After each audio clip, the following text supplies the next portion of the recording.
एक ऐसा इंडिकेशन कई बार आता है कि कहीं शिवराज सिंह चौहान साइडलाइन तो नहीं किए जा रहे हैं। किसान के मुद्दों को आप इस कदर उठाते रहे कि आप भूख हड़ताल पर बैठने वाले मुख्यमंत्री रहे किसानों के लिए।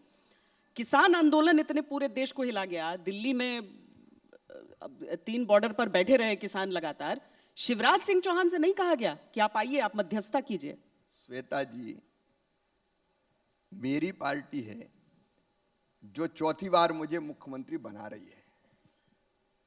मेरे जैसे कई कार्यकर्ता हैं भारतीय जनता पार्टी में, और हम लोग ऐसे कार्यकर्ता हैं जिनको जो काम दे दिया जाता है उसको पूरी गंभीरता के साथ करते हैं।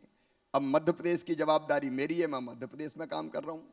केंद्र में मुझसे योग्य अनेकों नेता हैं, और हमारे कृषि मंत्री श्रीमान नरेंद्र सिंह तोमर जी ने पीयूष गोयल जी के साथ जिस धैर्य और संयम से किसान आंदोलन कार्य जो आंदोलन कर रहे थे हमारे किसान नेता, उनके साथ चर्चा की, बातचीत की, मामले को सुलझाने का प्रयास किया, वो अभिनंदनीय है। मैं अकेला नहीं, मुझसे बेहतर कई नेता है, यही तो भारतीय जनता पार्टी है। और इसलिए जो काम मेरी तरफ है उस काम को मैं बेहतर ढंग से करने का प्रयास कर रहा हूँ। यहाँ जो काम जिनको करना था उनने बहुत अच्छे तरीके से किया है। लेकिन एक चीज़ बताइए, चूंकि आपको मामा कहते हैं तो आप नाराज भी उतना होंगे नहीं किसी सवाल पे, तो ये बताइए कि ये सच ऑपरेशन लोटस किसके दिमाग की उपज थी?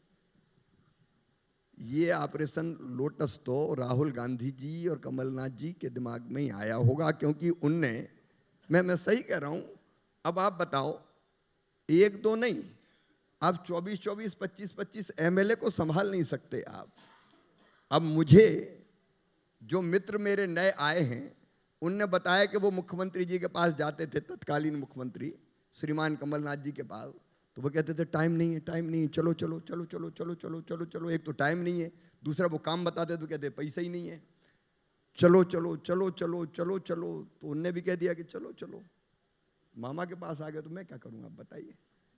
अब अपनी पार्टी के लोगों को आप समय नहीं देते, अपनी पार्टी के लोगों की अपेक्षा अगर उनके दिमाग में आता है कि डेवलपमेंट के काम होना चाहिए, वो आप पूरे नहीं करते, आप उनका सम्मान नहीं रख सकते।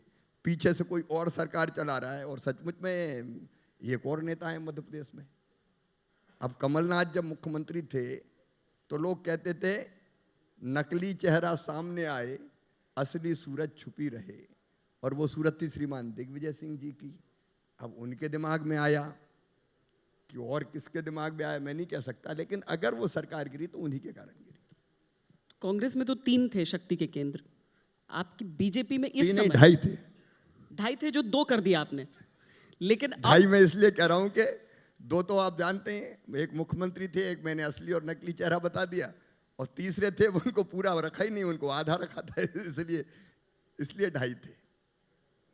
मध्य प्रदेश में बीजेपी में इस समय कितने केंद्र हैं?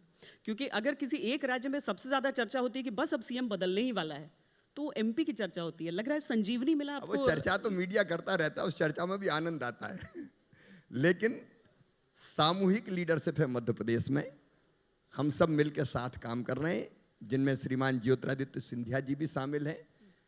अब हम सब लोग मिलकर ऐसे हो गए जैसे दूध में शक्कर मिलकर एक हो जाती है। तो एक टीम, एक मन, एक संकल्प और एक लक्ष्य को लेके हम लोग लगातार काम कर रहे हैं।